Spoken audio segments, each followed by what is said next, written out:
James Bond! He's the man with finger in Amazon's ass. In Amazon's ass. Golden ass. Joo, eli hei, tästä tulee jatkovideo, kun tein tuossa, oliko se viime vuoden välipäivinä 2024, niin tein semmoinen pienen recap-videon, koska tuo oli uutisoitu laajalti sillä että Barbara Broccoli, joka siis on velipuolensa Michaelin kanssa ollut Eon Productionsia luotsaamassa niin kuin ihan sieltä 90-luvun alusta lähtien, eli Eon Productions on se tuotantofirma, mikä vastaa kaikista James Bond-elokuvista, ainakin tähän asti, lukuun ottamatta tietenkään alkuperäistä Casino Royalea ja sitten toi Never say never again. Never say never again. Eli, ja siinä kohtaa se tilanne oli se, että nyt on ajauduttu pattitilanteeseen, että Amazon haluaisi tehdä lisää James Bond-tuotantoja, mutta Eon Productionsin brokkolit sanoo, että ei, kun nämä pitää tehdä kunnolla. Niin kuin joka kohtaan sanoo, että ei tehdä spin-offeja, ei mitään, vaan nyt niin kuin mietitään tätä elokuvaa kyllä. Hei, mulla on messissä täällä Apassi ja sitten on Jere puhumassa vähän James Bond-asiaa. Joo. Jep, eli 2021 vuonna Amazon osti ton MGM:n koko filmikatalogi ja $8.45 miljardia oli tämän kaupan hinta. Eli he halusivat niin tähän Prime-videolle sitten niin kuin, matskua, että pääsee näyttämään vähän leffoja tällä. Ja itse siis varmaan oli siinä oletuksessa, että ne saa myös Bondia sitten alkaa tekemään, mutta kun ne ei tajunnut siitä, siinä oli edelleen se sopimus voimassa, että itse Bondin intellektuaalinen oikeus on sitten tällä Eon Productionsilla, ja ne on ollut siitä lähtien niin kuin sillä, että yrittänyt saada kaikkia niin kuin, tuotantoja ilmaan, mutta ei ole vaan suostuttu. Mutta nyt tilanne muuttui sitten, että ihan viime viikolla sitten kun tätä nauhoitetaan, niin tuli tieto, että nyt on brokkolit sitten suostunut kauppaan, että Amazon saa koko niin kuin päätäntävallaan siihen, ja huhut kertoo, että brokkoleille olisi maksettu sen $1 miljardi plus sitten kaikki mahdolliset royaltit sitten, niin kuin joku pieni summa siitä sitten, ja nimellisesti tulee olemaan niin kuin tuottaja, executive produceri rooleissa näin, mutta niin kuin enää ei ole mitään päätäntävaltaa näihin sitten. Kyllä.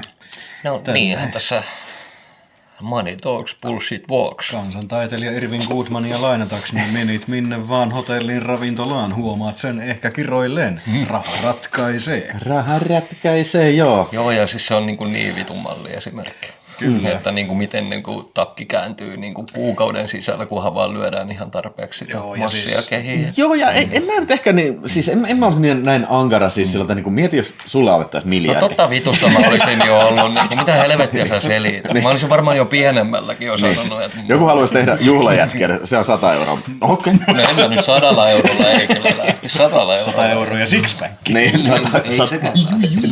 niin, mutta siis se, että täytyy aina muistaa tämä, että ei nämä mitään Bondien tekeminen mikään slam dunk aina ollut.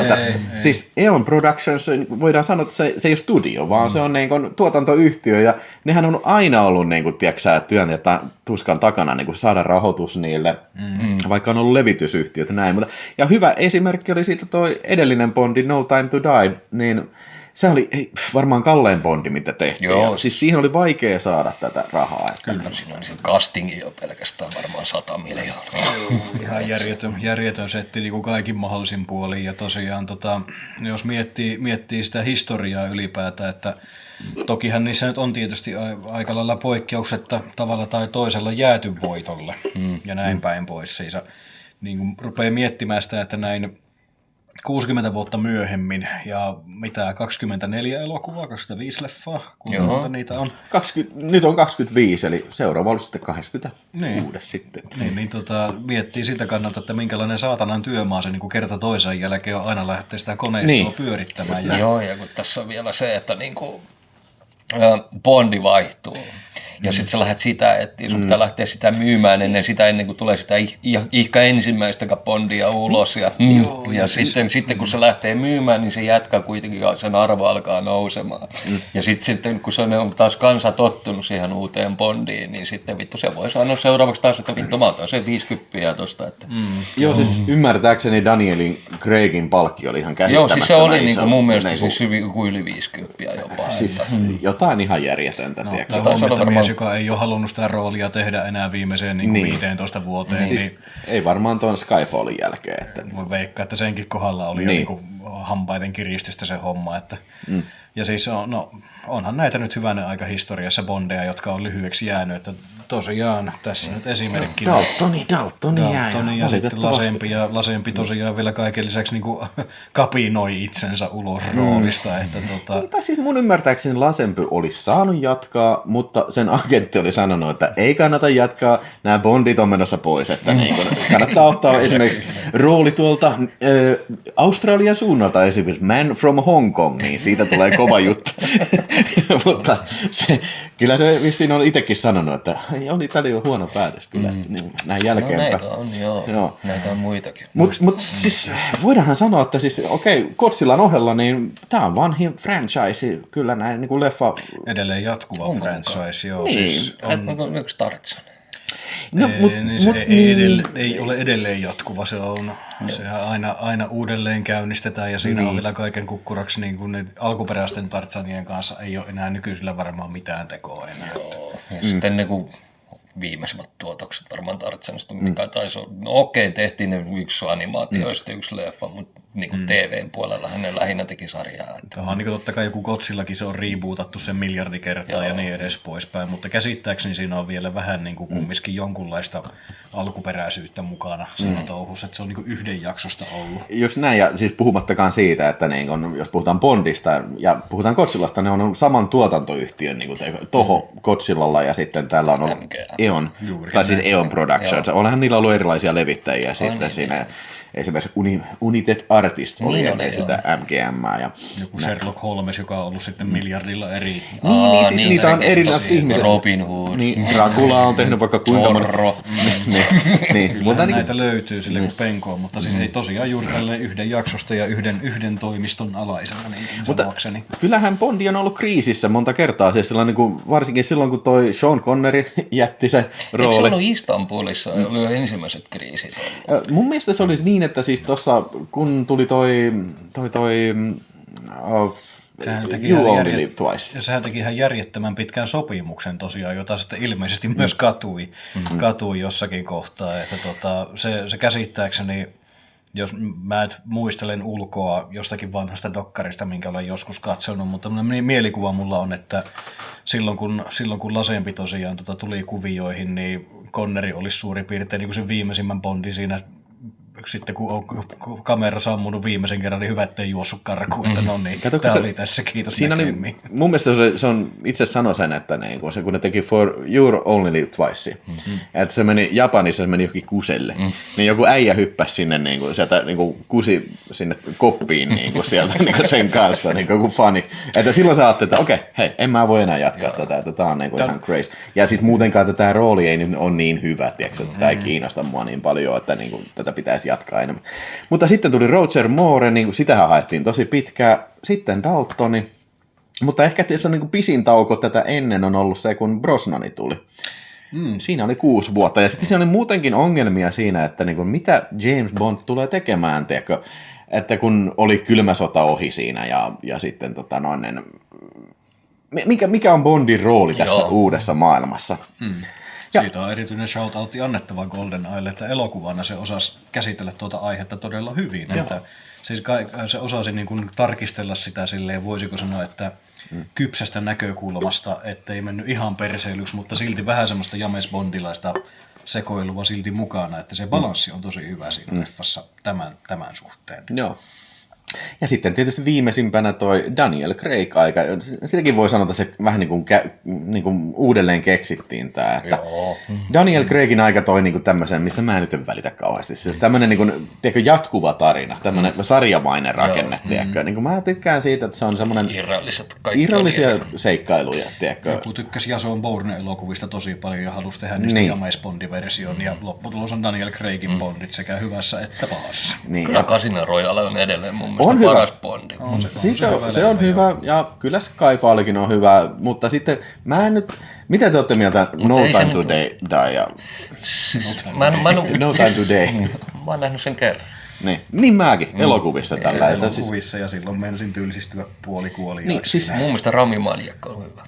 Ihan fine. Siis, Mutta se on hyvä näyttelijä kaiken puolin muuta. tosi hyvä näyttelijä ja se kyllä teki niinku kaiken sitä, mitä siitä niinku hahmosta oli irti saatavissa ja tälleen, mutta se vaan, että siihen hahmoon ei ollut oikein kirjoitettu mitään muuta kuin vaan se, että no se on tämä nyt pönöttäjä ja sillä on erikoinen karakterisyyksiä. sairaus. Ja siis se että niinku, en mä nyt varsinaisesti niinku vihannut sitä, mutta kun mä katsoin sitä ja niinku mietin siinä, niin mä niinku ajattelin, että tässä on aika kauas tullut Bondeista. Eikö siinä ollut melkein puolen tunnin alkuun? Siis siinä oli Ennen kuin tuli se... Eikö se ollut melkein 3-tuntinen elokuva? Joo, mutta siis se oli puolen tunnin alku, siis se alku, että ennen kuin tuli alku. Niin. Siis siinä oli tosi pitkä ja sitten on tää niinku keskiössä on tää Lea Seydoux ja se rakkaustarina. Mutta tää ei ole enää James Bond-elokuva. Siis yksi mikä mua harmitti suunnattoman paljon No Time to Diessa on se, että siinä on yksi parhaita Bond-tyttöjä tämä Paloma, jota näyttelee Ana de Armas. Ana de Armas. Ihan vitu hyvä näyttelijä ensinnäkin ja toiseksi se hahmo on todella hyvä, että se on tupakka-askikokoinen pieni mimmi, joka on semmoinen täys bimbo, mutta sitten kun menee tappamiseksi, niin jumalauta kun lähtee. Ja kyllä. Se myy sen hahmon ihan totaalisesti ja sitten se on leffassa tyyliin 20 minuuttia. Niin. Joo. Mutta siis sanotaan näitä, jos se nyt jää täksi niinku viimeiseksi Bond-elokuvaksi, niin mä oon ihan fine sen asian kanssa.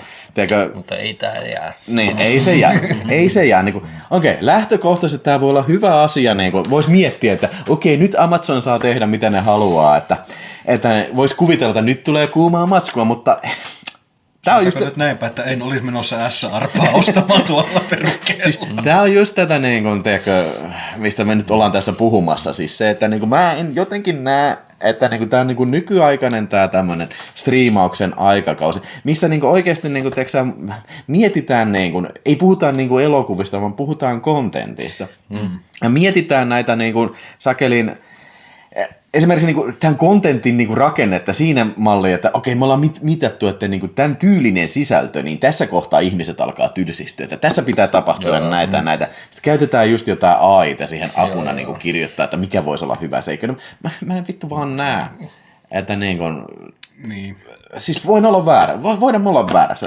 Kaikki on täysin mahdollista, että ei, niin kuin siinä mielessä ei nyt ihan niin kuin missään nimessä kannata ruveta kiveen hakkaamaan, varsinkaan ennen kuin on nähnyt mitään, mutta sillä jos miettii, että me puhutaan nyt kumminkin sarjasta, mikä on todella raskaasti ylituotettu ollut aika lailla sieltä ei nyt ihan päivä ykkösestä, mutta ihan alkumetreiltä asti, että oikeasti kun on ruvettu tekemään jotakin niin kuin Roger Moore-bondejakin ja tälleen, niin puolet niistäkin on semmosia, että tekijöillä ei ole ollut niinku hevon paskaakaan oikeastaan ajatusta, että mitä me ollaan tekemässä, muuta kuin se, että pitää vaan tehdä bondi ja yritetään nyt saada oksennettua jotakin eetteriä ja tälleensä. Lopputuloksena on se, että just tyyliin niin Vaaravyöhykkeellä, joka on tosi hyvä bondi, niin itse alkuperäisnovellin suhteen sillä on tasan tarkkaan se yksi kohtaus, mikä on se novelli periaatteessa kannesta kanteen. Ja kaikki muu siinä ympärillä, se 2 tuntia kestävä elokuva, on uutta materiaalia. Niin se kertoo vähän siitä, että kyllä siinä on jouduttu tekemään aika paljon töitä sen eteen, että se sisältö saadaan pidettyä kumminkin niin kuin, vaikkakin ylituotettuna, niin silti semmoisena, että se oikeasti olisi hyvää kamaa. Joo, ja jotenkin niin kuin se pysyy niin kuin tuoreena. Niin. Nyt kun me eletään sitä aikakautta, niin kuin sanoit, että tehdään sitä kontenttia kontentin takia, niin siellä alkaa oikeasti se makkarakone, kun se rupeaa pyörimään, niin katsoo jotakin Rings of Poweria hyvänen aika ja näin päin pois, niin siitä voit nähdä jonkunlaisen niin kuin osviita, että mihin siinä on niin mallia esimerkki, että miten niin kuin yksi franchise tuhottiin yhdellä ei kun 3 jaksolla, kun ne julkaistiin ulos, niin se oli jo silleen, että siis ihan oikeasti, että siis koko fanisakki heitti niin kuin vittu häräpylly, että nyt pitää vitun paskaa täällä. Star Warsista puhumattakaan ja näin päin pois, että siis kyllähän näitä esimerkkejä on. Star Wars, niin... siis mulle on niinku... Mä en ole Star Warsin mikään niinku suurin niinku, mulla on se 4, 5, 6, kaikki muu on vaan oheskrääs. Mutta siis tämä just todistaa sitä, että niinku striimausaika, niinku, nimekään yksikin onnistunut tuote niinku näistä, kun on tuotu näitä, vaan Star Wars, niinku, okei, mä jossain määrin ehkä tykkäsin siitä ensimmäisestä, kun se tuli. Niin, ei vaan toi Force Awakens. Koska siis se niinku pyyhkinää niinku kaikki vitun paskat Ai tekoilijat. niin, joo, se. Mutta toisaalta taas nyt kun saa, siis tää on niinku tällainen jälkeenpäin niinku mun mielestä pilattu näillä sitten seuraavilla osilla, että ei sekään nyt ollut hyvä. Joo, niin. Ja siis se fanservice se vittu. Force Awakens on oikeastaan aika lailla täydellinen voisiko sanoa, että referaatti siitä, että mihinkä tämä kama on menossa. Se on se 2 tuntia putkeesta vitumuista fanserviceä ja nimenomaan tätä, että tuodaan vanhoja hahmoja takaisin ihan vaan sillä, että saadaan ne tapettua, työnnettyä sivuun. Ja nyt tässä on nämä uudet, joista te ette välitä pätkääkään, mutta pakotetaan teidät katsomaan näitä. Tästähän te tykkäätte. No, joo, siis... Kyllähän se tuotti kiesti, en minä sitä sano. Ei kyllä tulee ainoastaan yksi. Karate Kid, eli Cobra Kai. Periaatteessa niin kuin, se Cobra Kai niin kuin herätti uudestaan Karate Kidin henkiä. Että niin kuin mä silleen näen sen. Että, mutta siinäkin vaan niin ensimmäiset 3 kautta. Joo, ei se... Ja sitten siitä tehtiin teinisarja. Sepä se, että sekin kanssa just, kun sitä ei osata lopettaa siinä vaiheessa. Kun Netflix vittu tuli siihen, kun nehän oli ihan täysin omalla masseilla teki sen ensimmäiset 2-3 kautta teki sillä, että teki YouTubeen suoraan. Tässä tämä on just hyvä todiste siitä, että sitten niin kun ensin tehtiin niin kun vilpittömällä halulla siitä, ja sitten tuli striimijätti. Me otetaan tää. Tuhos se. Joo, ja siis tekemällä teinisarjan. Siis puhumattakaan Indiana Jonesista. Voi pojat, jos olisi aikakone ja siltä kun menet ajassa taaksepäin sinne 2008 alueelle. Ja mutta kyllähän Indiana Jones tuhohan alkoi jo siinä, kun siis tuli sen nuoren Indiana Jonesin seikkailut. Hän oli kanssa silloin, ne tuli jo TV:stä sitten. Ja siis en mä yritä tässä sanoa, siis Kingdom of the Crystal Skull, niin sehän on paljon ennen striimausta tehty. Siis se oli jo paska. Ja niin kuin vittu Star Wars, just kun mainittiin, niin vittu, siis prequelit on ihan hevon paskaa. Ja sitten tämä onnistuu ilman striimauspalvelut. Siis Paramount on pilannut Star Trekin, mäkin tykkäsin jossain määrin sitä rebootia ensimmäisestä, mutta sitten nämä jatko-osat taas, ne pilas sen kokonaan, että tää alkaa vituttaa mua tää ensimmäinenkin kyllä. Ja niin, missä Spock hyppii lentävästä aluksesta toiseen lentävään alukseen. Mutta siis siitä huolimatta... Spock teki.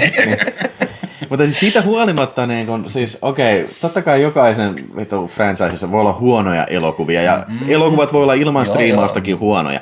Mutta nyt tuntuu siltä, että ei tehdä siinä mielessä elokuvaa elokuvastudion elkein, vaan tehdään sitä nimenomaan makkaratehdas meininkillä. Joo, ja siis nimenomaan tästä päästään just tähän, mistä aikaisemmin mainisin, että kun tämä on ollut aika ylituotettu franchise aika kauan jo, niin sitten silti siinä on ollut sitä yrittämistä.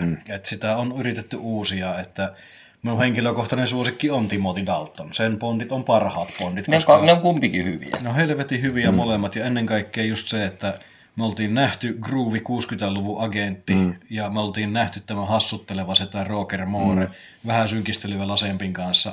Niin tässä mennään ihan kasari-action ja vähän jopa synkkä meininki saa voittoa siinä ja tälleen. Että erityisesti License to Kill. Erityisesti, että siis periaatteessa moni on puhunut just sitä, että Daniel Craigin bondit on parhaita sen takia, koska ne on synkkiä ja väkivaltaisia. No, dude! Kato noin. Tässä syytetään yksi jätkä saatana haille. Joo, ja sitten Quantum of Solace on ihan paska. Quantum of Solace on ihan paska. Ja siis Spectre on mun mielestä aika paska. Se on paska. Se on tylsä ja paska.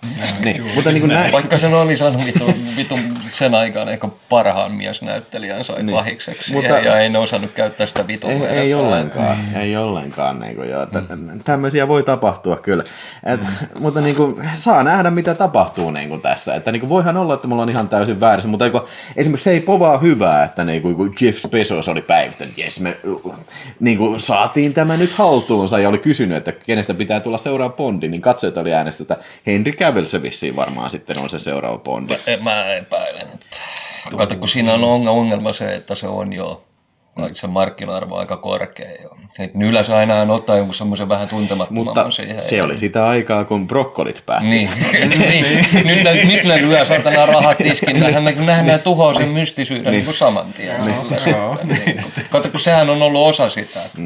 Että kun tämä on vähän tuntemattomampi kaveri, se aukeaa pikkuhiljaa elokuvia myöten. Kyllä. Daniel Craig ei ollut todellakaan iso nimi, kun siitä tuli Bondi.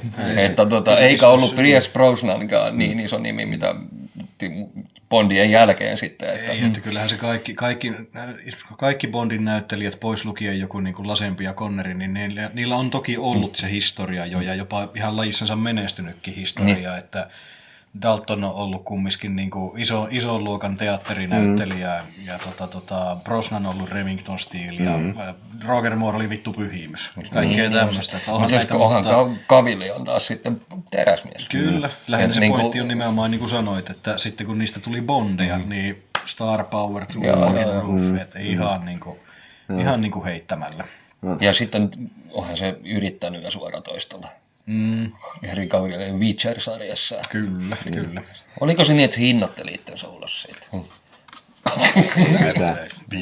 Kyllä mun mielestä Bondiksi pitäisi ottaa Prisonsin Jere Saarelle. Siis sanois nyt. Mä laittaisin vittu Scott Adkins. Se olisi vittu, sehän on brittiäijä, se on vittu brittiäijä.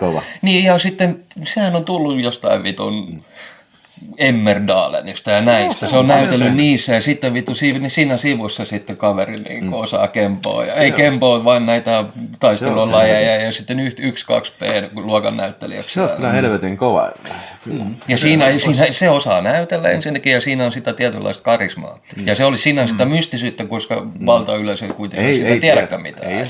Se on ihan lajissansa totta. Että ja sitten sen verran kokemusta kumminkin taustalla, että kun pistetään kamera eteen hyppimään, pomppimaan ja tekemään juttuja. Joo, ja mä voin itse asiassa sanoa, Accidental Spy oli se ensimmäinen niin kuin toimintallinen elokuva. Jackie Chan näytteli pahista, siellä Chani sanoi niin kuin studiopomoilla, että siinä on helvetin ammattitaitoinen jätkä, ottakaa lisää. Sillähän on oma se vlogi, se missä se haastattelee kaikkia action-tähtiä, niin se on aika mielenkiintoista katsottavaa. Joo, sitten eikö se siinä John Wick 4:ssahan se oli se läski. Joo, niin oli. Niin se, joo, se oli maskeerattu kohtalaisen hyvin kyllä.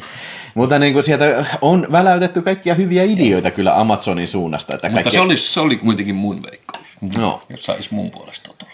Mutta miltä se kuulostaa niin kuin esimerkiksi Miss Moneypenny Origin Story TV-sarja? Oi, vittu. Kyllä. Nyt niin kuin sukat jalkaan, nyt alkaa jännitys. Joo, ja miksi musta tuntuu, että paljasta pintaa on ensinnäkin ihan vitusti, ja sitten se on semmoinen salainen agentti taas, ja sitten joka menee niin kuin tekee tehtäviä päivästä toiseen. Ja, siis onhan väläytetty, tiedätkö moni. Siis mä muistan silloinkin, kun tuli ennen kuin tuli GoldenEye, niin silloin jo väläytettiin sitä, että pitäisikö seuraava Bondi olla niin kuin nainen. Niin kuin, oli joku Jane Bond. Hei, okei, fine, it's fine, mutta niin kuin, siis älkää pistäkö sitä niin kuin James Bond. Että se on sitten niin kuin se Jane Bond. Mä voin uskoa se, joo, okei.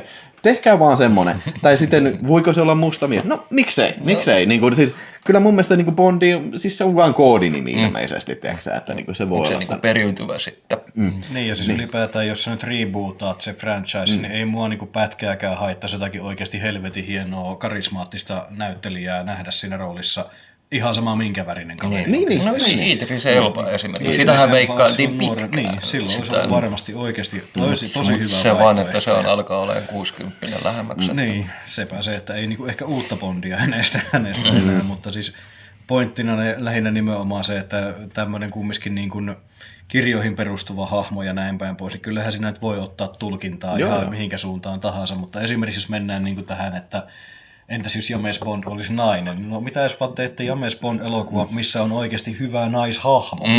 Että niin olisiko liikaa pyydetty? Meillä on semmosia jo muutama olemassa. Tässä on muuten vähän se hankaluus tässä James Bondissa kanssa. Vähän niin kuin jos mä mietin jotain Alien-franchisea. Niin siis se on niin, tiedätkö se on niin kloonattukin jo, niin on vaikea keksiä niin kuin uutta, tiedätkö, mitä ei olisi nähty jo. Että niin kuin, siinä mielessä toi on siis tehty helvetin hyvää duunia, siis noi brokkolit, ensin kuppibrokkoli ja Harry Saltzman ja sitten myöhemmät brokkolit, tehnyt niin kuin, vähän niin kuin uudelleen keksinyt sen, huolimatta siitä, että jo 60-luvulla tehtiin paljon niin kuin Bond tämmöisiä kloonauksia, tällä, että se ei ole niin kuin jämähtänyt siihen samaan. Mutta niin kuin, voidaanko sitä nykyään sitten tehdä, varsinkin kun siellä taustalla on tämmöinen niin kuin striimausvaade, siis niin kuin tietynlaiseen sisältöön. Ja tehdäänkö se sitten taas, niin kuin ylituotetaanko se samalla lailla kuin justiin Star Wars? Että montako niitä spin-off-sarjaa on jo tullut? Tai Alien.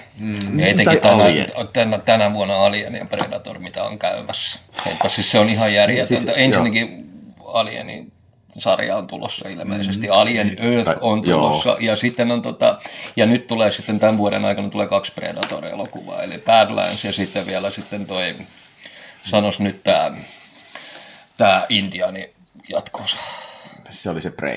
Prey 2. Prey 2. Siis tätä mä just tarkoitan, että niin kun näitä ylituotetaan, niin siis kun okei, silloin tuo oli niin kuin normaali niin kuin ilmestymissykli, oli se 2 vuoden välein, kun näitä tuli se Roger Moorelta ja Connerilta ja tällainen, niin se oli se normaali sykli. Mutta jos niitä nyt aletaan tekemään, niin kuin sanotaan, meille tulee 2 sarjaa vuodessa, Goo Branch tai jotain semmoista. Ja sitten niin kuin spin-off. yksi leffa 5 vuodessa, niin sitten kaikki muut sitten. Niin no en mä usko, että ne siihen tyytyy. Että siis sanotaan 2 leffaa vuodessa. Jokaisesta spin-off-sarjasta tulee oma leffa teattereihin. Niin siis tätä mä just tarkoitan, että niinku sit se menettää sellainen niinku painoarvoonsa. Totta vitossa se menettää, se on ihan selvää. Ei sitä kukaan jaksa enää tällä. Ja siis näin mä pelkään, että siis siihen tulee käymään. Siis mä sanon ihan suoraan Star Warsin kanssa, mä menin niin vitun sekaisin. Jossain kohtaa, kun tuli Solo, sitten oli Rogue One ja sitten alkoi tulee Mandalorian ja sitten tuli joku Pappa Tehutti-sarja. Ja siis, tää on just tää pointti, että niinku Disney alkoi vähän keuliin tällä Star Warsilla. Ja siis mä uskon, mä en näe eroa, että miksei tässä kävi samalla tavalla. Siis jos sä maksat oikeasti sen $1 miljardia. Niin kyllähän sä vittu haluat sitä niinku repiä saman tien alkaa tekemään asialle jotain. Plus puhutaan vielä semmoista niinku konglomeraatista, että millä rahaa ei niinku puutu. Niin, ja sitten kun hän on jo ennastaan onnistunut tämän Lord of the Ringsin tuhoamaan, niin minkä takia ei voi olla Bondin vuoro? Oletko katsonut sitä Lord of the Rings, mikä se Power of... Keskihän se jäi. No siis mä en ole ikinä katsonut sitä, mutta niinku, mä voin kuvitella, että niinku, varmaan suoraan hevon paskaa. Siinähän ne onnistui, mutta mikä siinä? niin. Se oli 3. Joo, mutta siis me ei tiedetä, meillä ei ole kristallipalloa, me ei tiedetä, kestä tulee seuraava James Bondi, eikä me tiedetä, mitä ne aikoo oikeasti tehdä, mutta se on ihan varmaa, että jotain tulee, ja varmaan jo tämän vuoden puolella sitten. Kyllä siellä niin kuin aivot raksuttaa, että niin kuin, mä veikkaisin, että ensimmäisenä tulee joku, niin kuin, justiin joku TV-sarja, aletaan sillä pohjustaa niin kuin tulevaa leffaa ja näin. Eikö Amazon jo yrittänyt? Se on aloittanut jonkun reality-sarjallahan se siis se on ollut aika vanhakin sarja, siis semmoinen kuin James Bond Experience. Se on semmoinen niin kuin, se on annetaan tehtäviä. Niin, että tavalliset pelurit, vähän niin kuin se, mikä se satanan reality, se, missä ne on siellä saarella. Niin, että siis niin kuin tavallisille ihmisille ne viedään niin kuin tiettyihin paikkoihin, missä tapahtuu joku Bondin kohtaus, niin pitää tehdä semmoinen samanlainen temppu tai joku sen. Että semmoinen on, mutta okei, tää nyt ei ole ehkä, tää on vähän erilainen. Kuitenkin. Niin, ja sitten oli joku tunnusmusiikkidokkari oli kanssa, missä oli Bond-tunnareita käytiin läpi. Niin joo, mutta niin kuin, nämä on ehkä eri asioita. Joo, mutta ne oli kuitenkin Amazon Primein niin itse tuottamia.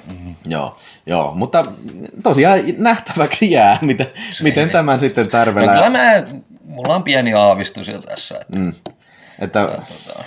Siis, että mä vaan pahoin pelkään, että joo, James Bond, se alenee siihen samalle niin kuin tämmöiselle, niin kuin, se on hyvä termi mun mielestä, mitä viljellään nykyään aika paljonkin, semmoinen slop content, eli mitä se suomeksi tarkoittaisi sitten, että myssyy, niin kuin tämmöistä niin kuin ajatusmyssyä, niin kuin viihdemyssyä, tiedätkö, että hei, pistä se vaan pyöriin sinne taustalla ja sä voit tehdä mitä tahansa, ei siinä nyt sillä tarvi, tiedätkö, keskittyä, sä voit räplätä puhelinta samalla, ei se ole sinänsä niin kuin teos, niin, että semmoista varmaan tullaan näkemään ja toivottavasti ollaan väärässä, en mä tiedä. Joo, siis ehdottomasti on samaa mieltä siinä suhteessa, että toivottavasti ollaan väärässä. On tietysti aika monta kertaa tässä tullut todistettua jo lähihistoriassa, että tämähän se suunta on, mihinkä sitä ollaan todennäköisimmin nytkin menossa. Ja vaikka se pätäkkä ei sieltä kesken lopukaan ja niin edes poispäin, niin sitä vaan toivosti jossakin vaiheessa jotakin rupeisi oikeasti kiinnostamaan se, että kuinka paljon me niinku todellisuudessa nyt oikeasti tienataan tällä ja kuinka paljon me niinku todellisuudessa sitten haaskataan. Niin. Toi on niin järjetön se summa, mutta tämä koko projektin ymmärtin, onko siinä yli 8 miljardia koko paskan ympäri, ei pelkästään Bondin, vaan MGM ympärillä. Että, no okei, siis semmoinen voisi olla mielenkiintoista, että hei Amazon, jos te haluatte tienata lisää rahaa, niin mä ainakin osallistun tähän. Pistäkää Bondit 4K Ultra HD, tiedätkö, nämä vanhat Bondit. Mä lupaan ostaa ne sitten. Saatte vähän taskurahaa siihen. Voitte kuvata vaikka uuden niin voitte käydä lauantaina ostamassa jotain kivaa kaupasta. Kyllä. Niin, joo. Oliko teillä vielä mitään tähän loppuun? No, Niin. toivotaan nyt ihan oikeasti, että Niin. ei tätä nyt ihan hirveästi kusta, mutta mä pahoin Pelkäämme sitä, että joo. Joo, kyllä. Tämä on aika lailla tämmöinen elä ja anna toisten kuolla homma siinä suhteessa, että Niin. jäädään odottelemaan, katsotaan mitä tapahtuu. Jep. No niin, mitä sinä olet mieltä? Kirjoita se tuohon alapuolelle. Oletko optimistinen vai samaa mieltä meidän kanssa? Jep. Kiitoksia katsomista ja palataan taas uudestaan asioihin. Moro. Mr. Bond! Mr. Bond!